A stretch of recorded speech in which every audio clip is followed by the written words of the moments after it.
Questão.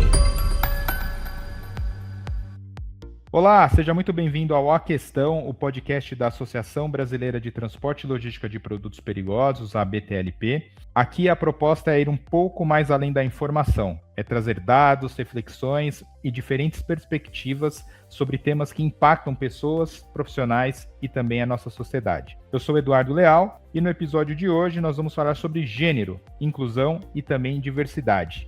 Mas mais do que números, vamos falar sobre pessoas, oportunidades e a evolução do olhar do setor sobre quem faz parte dele. E nesse episódio nós recebemos a doutora Ione Fonseca, ela é psicóloga clínica e professora de cursos de pós-graduação em terapia cognitivo-comportamental. A doutora Ione, ela é doutora em psicologia social e do trabalho pelo Instituto de Psicologia da USP. Ela é instrutora de Hatha Yoga e Yoga Terapia e autora do capítulo Gratidão, Intervenções e Práticas Clínicas da obra Psicologia Positiva, Teoria e Prática, publicada pela editora Líder. Doutora Ione, seja muito bem-vinda ao A Questão, é um prazer enorme receber você aqui no nosso podcast. Esse nosso projeto aqui pela BTLP, ele tem esse propósito de trazer diferentes visões relacionadas ao mesmo segmento, né? E ainda focando muito na questão das mulheres, que continuam ainda como minoria, né, dentro de um setor em geral, pelos dados que nós levantamos, doutora, não sei se bate com as informações que a senhora tem, é algo em torno de 12% a 24% essa representatividade das mulheres dentro do cenário de trabalho, né, dentro da cadeia de trabalho. Eu queria saber da senhora, né, na sua visão, quais são os principais fatores que ainda impedem uma maior participação feminina dessas mulheres no setor de trabalho? Nós vivemos numa sociedade do patriarcado e toda a questão de discriminação e de preconceito envolve poder. Então, quem está no poder é que vai dominar a entrada. A grande mudança que a gente precisa fazer social envolve os dois extremos. Quem está no poder é quem vai decidir o processo seletivo.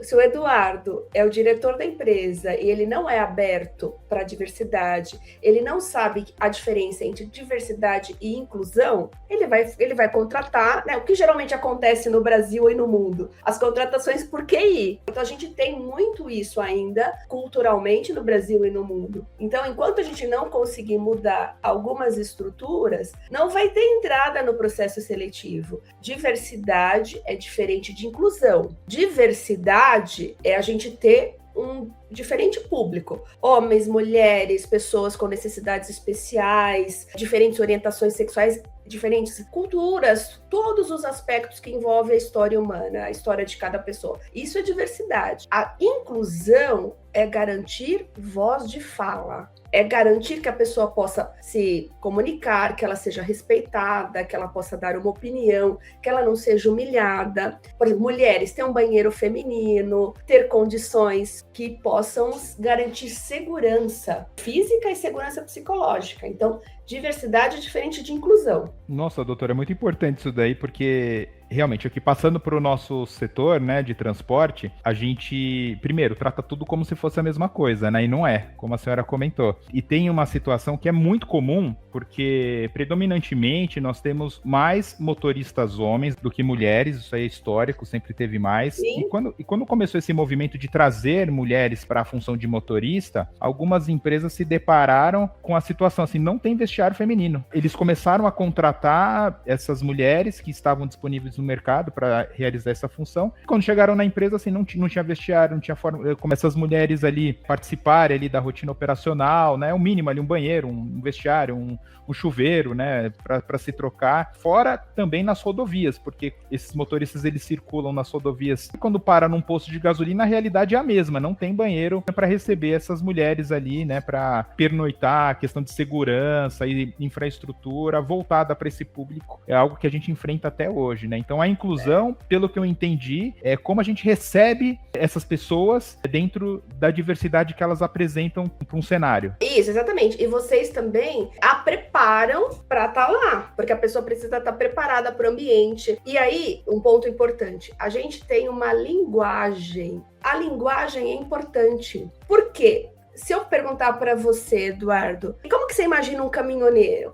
Quem dirige caminhão? Qual a imagem que vem à sua mente de alguém dirigindo um caminhão? É um homem. Há 40 anos, 30 anos, se a gente vai falar, aquela mulher é caminhoneira. que eu estou dizendo que aquela mulher é máscula, que ela é lésbica. Então, no imaginário social, a gente tem as representações. Todos os preconceitos, ele vem de uma linguagem pejorativa. O que era preconceito e o que é discriminação? Preconceito são ideias pré-concebidas. A mulher tem que ser assim, assim, assado.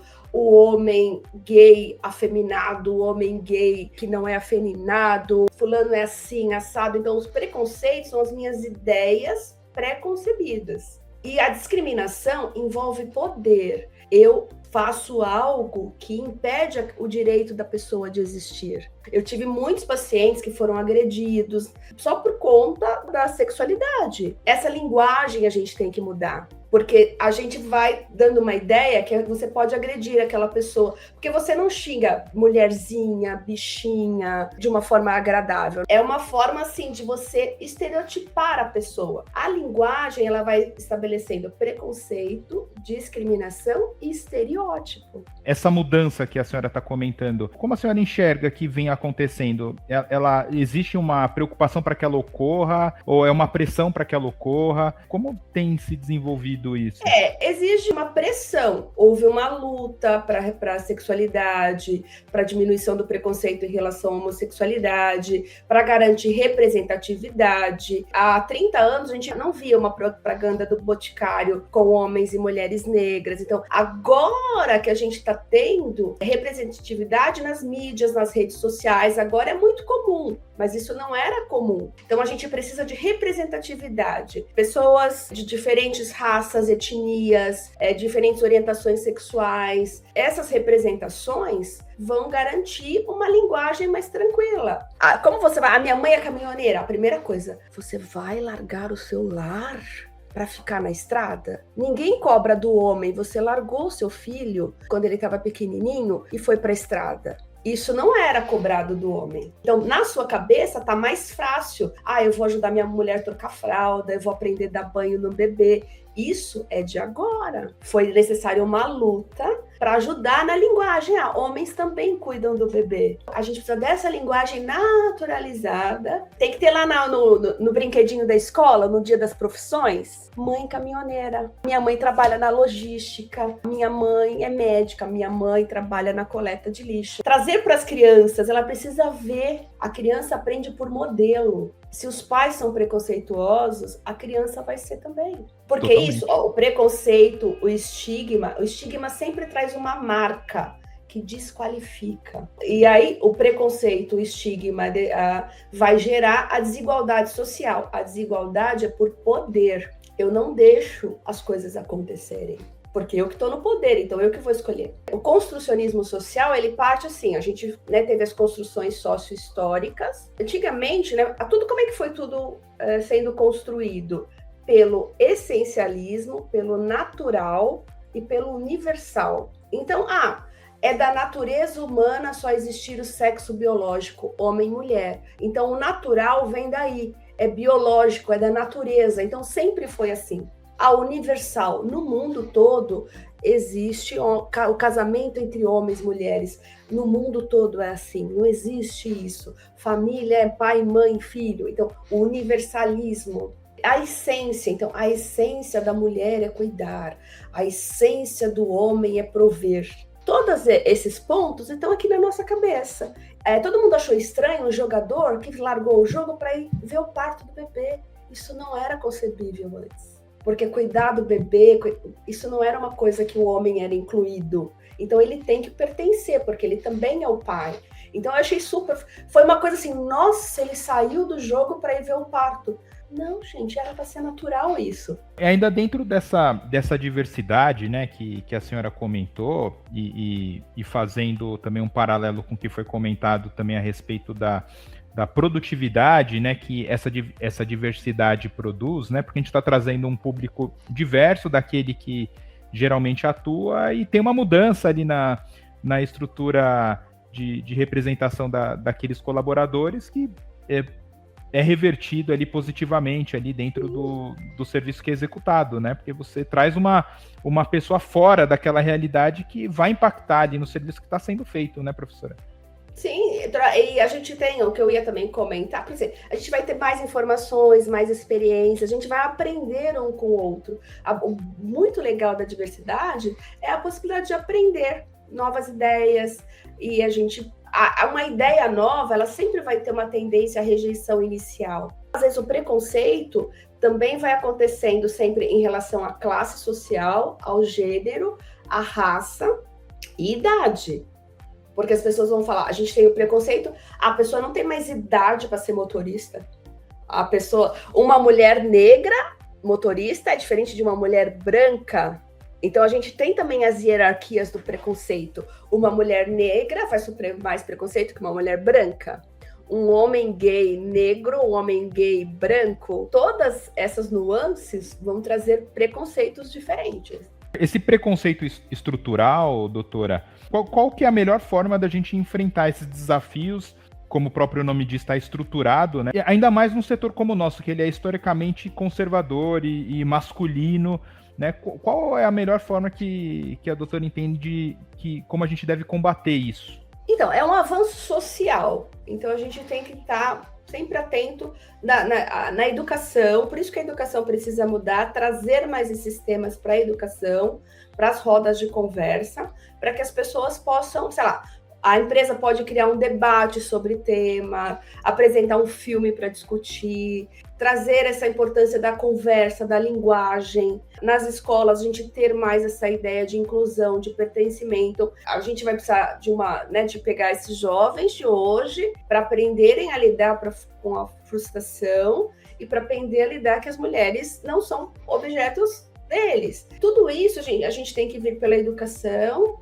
pelas mudanças de valores e trabalhar mais a compaixão, a aceitação, para que as pessoas possam conviver. Então, é a convivência social e a discussão dos valores, das crenças, e uma educação mais aberta, respeitosa, saudável, compassiva, sem agressão. E um ponto importante também, acho que a convivência, ela, de alguma forma, ela facilita muito, porque no dia a dia, a gente começa a enxergar essa pessoa ali de uma forma diferente que os nossos preconceitos estabeleciam, né? E é uma coisa que eu também quero fechar, que eu sempre falei para as pessoas, né, quando eu trabalhava com as pessoas, né, ainda atendo pessoas com HIV/AIDS, mas agora são outras questões. Eu sempre falava, você não é o vírus, você não é a sua orientação sexual, você é uma pessoa. Então as pessoas precisam aprender a lidar com pessoas. Eu converso com a pessoa, eu conheço uma pessoa, a história dela. Eu não preciso me apresentar. Oi, Ione, eu sou heterossexual cis. Eu não preciso falar tudo isso. Eu não preciso me apresentar, eu sou hétero, a conversa é, o que essa pessoa tem de qualidades? Quais são as qualidades técnicas? Quais são as competências comportamentais e técnicas que são necessárias para a função? A sexualidade da pessoa, a religiosidade, os valores não deveriam ser impedidos, a cor da pele não deveria ser impedimento para ela trabalhar numa área. Muito é colocado, né, para a gente encerrar aqui, porque a diversidade ela deve ser vista mais como uma oportunidade de negócio e não apenas como um desafio de conformidade e cotas. Mas eu até, depois dessa conversa, eu fiquei pensando assim, enxergar isso como uma oportunidade de negócio, é ser um negócio tão pouco, né? A gente está falando de algo muito mais do que isso. A gente tá conversando a respeito de convivência, de relacionamento, de aceitação, sim. Né? Que isso reflete nos negócios, ok, mas é algo paralelo a isso. Mas é que infelizmente, Eduardo, é que a gente está trabalhando com empresas, corporação, para um diretor de corporação, ele está preocupado com o resultado. Se você não falar quanto isso vai custar e quanto que eu vou ganhar, não vai para a pauta. Se o RH não for estratégico, né, se o RH não pensar, o RH é uma área lá, às vezes, que fica mais ali de cabide, porque a linguagem que a empresa é linguagem de negócios. Então, a gente precisa falar assim, senão a gente não entra. E aí você tem que ir mudando, como a gente fez no futebol. Aí a gente foi mudando para ter espaço para as mulheres entrarem no futebol. Mas ainda assim, eles colocam... Olha a equidade, um exemplo da equidade. O jogo das mulheres é sempre mais tarde, às vezes é no mesmo dia do jogo do homem. Então, às vezes, são detalhes que você já anula. Então, a empresa precisa saber e precisa colocar em horário nobre. Não adianta fazer uma CIPA, isso eu falava lá de prevenção. O uso de camisinha não é só para falar. Como é que as empresas fazem? No carnaval, no 1º de dezembro, olhe lá. São 2 épocas do ano que se fala de prevenção. Infelizmente, a gente precisa falar de negócio, senão a empresa não vai pagar o palestrante, senão a empresa não vai comprar camisinha para distribuir, não vai fazer um plano de saúde mental. Então, infelizmente, precisa pôr. Perfeito. Obrigado, viu, pelo bate-papo, agradeço tchau, muito. Tudo de bom, a gente vai se falando. Tchau, com certeza, até obrigado, parabéns. E obrigado também você, ouvinte, que nos acompanhou ao longo dessa jornada. Nós encerramos nesse episódio a nossa temporada. Mas nós voltamos em breve com mais temas e conversas sobre o transporte rodoviário de cargas, por isso eu peço que vocês nos sigam nas redes sociais e nos acompanhem nos nossos canais de comunicação, e nos vemos em breve. Um grande abraço e tchau! A Questão.